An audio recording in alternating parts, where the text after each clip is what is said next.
सावगारियाव नुनाय बे नुथाया गेलाबिलनिफ्राय माजबाद थांग्रा लामानि गेजेराव थानाय गंसे कालभार्टआ बायलांनायनि। थांनाय साननैसोआव थाद'नाय गैयै अखा हानायनि जाउनाव अरुणाचल हादरसानिफ्राय बोहैबोनाय भुटियानारि दैमानि दै दाहारजों पिडब्लिउडि लामानि गेजेराव थानाय कालभार्टआ गोदोलाङो। गेलाबिल आरो माजबाद फोनांजाबनाय लामाया दैबानाजों बायफ्लंनायनि जाउनाव दा ओनसोलनि रायजोफोरा जोबोर जेंनानि मोगा-मोगि जानांदों। दैबानानि जाउनाव दालां बायनानै हान्थिनाय लामायाव जेंनानि मोगा-मोगि जानाय रायजोफोरा बायनाय लामाखौ थाबै बानायफिनना होनांगौ होनना खावलायो। रास्ता गेलाबिल टू माजबाद एकदम रूपालेके जाय बानपानी फলত भागि गल रास्ताটো बानपानी माने किनकिनिया बरखन आसिल किनकिनिया बरखनत केनेका नदीटुर पानी उठी पेलाय तार पिছত ब्रिजखन भाঙি गल तो ब्रिजखन भाঙি जोवात इতিয়া आमार जाताय उसुबिधा बहुत हबो तो यात माने जोवा हा बहुत आमार सुबिधा आसिल इতিয়া आमी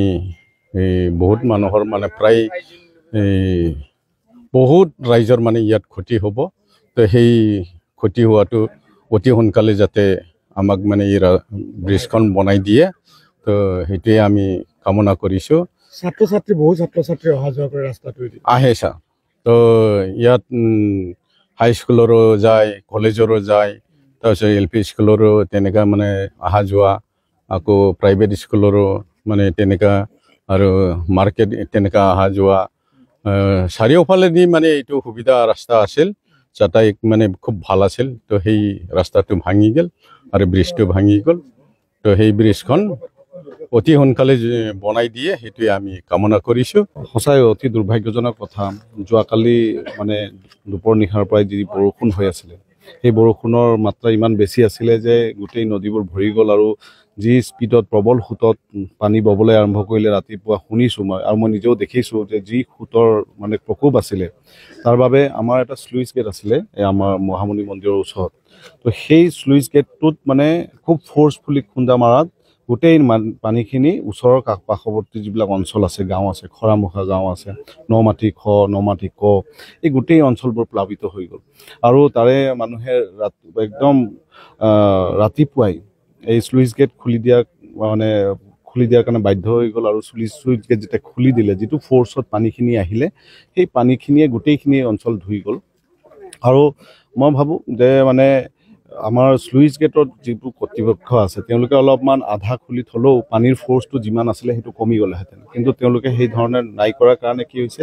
ফোৰ্সফুলি পানীটো ইয়াত আহিল বুলি গম পাইছোঁ আৰু এই গোটেই কালভাৰটো এটা মূল সংযোগী পথ আমাৰ মাজবাদ গেলাবিল মূল সংযোগী পথ ইয়াৰ পৰা আমি গেলাবিললৈকে বা আমি মংগলদৈ বা অন্যান্য ঠাইবোৰ আমি ওদালগুৰি অহা যোৱা হয় আৰু আমাৰ ছাত্ৰ ছাত্ৰীৰ পৰা আদি কৰি যিমানবোৰ ব্যৱসায়ী আছে বিভিন্ন ৰাইজ আছে লোক আছে সকলোৰে কাৰণে এটা মূল সংযোগী পথ আছিলে গতিকে এইটো ক্ষয় হোৱাটো আমাৰ কাৰণে দুৰ্ভাগ্যজনক হ'ব পাৰে সেইটো কাৰিকৰী বিভাগ আছে পিডব্লিউডি ৰোডছ ডিপাৰ্টমেণ্ট আছে তেওঁলোকে চাব মাননীয় উপায়ুক্ত মহোদয় ইয়াতে উপস্থিত আছে আজি আহিছে তেখেতে চাবৰ কাৰণে আৰু তাৰ লগতে আমাৰ মাননীয় চক্ৰ বিষয়াগৰাকীও ইয়াতে উপস্থিত আছে গতিকে আমি ভাবোঁ যে এইবিলাক বস্তুৰ ক্ষেত্ৰত তেওঁলোকে নিশ্চয়কৈ চকু দিব আৰু আমি ভাবোঁ যে খুব কম সময়ৰ ভিতৰত যাতে এইটো নতুনকৈ নিৰ্মাণ হৈ উঠে আৰু মানুহৰ উপযোগী হৈ উঠে কাৰণ এই পথটো বহুত দৰকাৰী আৰু আমি ভাবোঁ যে এটা মূল বিকল্প পথ হিচাপে আমি ভাবিছিলোঁ কিন্তু এইটো মূল পথেই আমাৰ কাৰণে আৰু প্ৰমুখ পথ হিচাপে এয়া বুলিয়ে নহয় আমি যিবোৰ মানুহে এতিয়া এই বানপানীত ক্ষতিগ্ৰস্ত হৈছে সেই সকলোবোৰ মানুহে যাতে তেওঁলোকে ক্ষতিপূৰণ পায় সেইটোৰ কাৰণেও আমি উপায়ুক্ত মহোদয় ডাঙৰীয়াক কৈছোঁ উপায়ুক্ত মানে আয়ুক্ত মহোদয় ডাঙৰীয়াক কৈছোঁ আমি আৰু আয়ুক্ত মহোদয় ডাঙৰীয়াও পুলক পাটগেই ডাঙৰীয়া যথেষ্ট ভাল মানুহ তেখেতে গোটেই ডিপাৰ্টমেণ্টটো ভালকৈ চাই আছে গতিকে আমি ভাবোঁ যে সেই গোটেই মানুহে ক্ষয়ক্ষতিখিনি ক্ষতিপূৰণ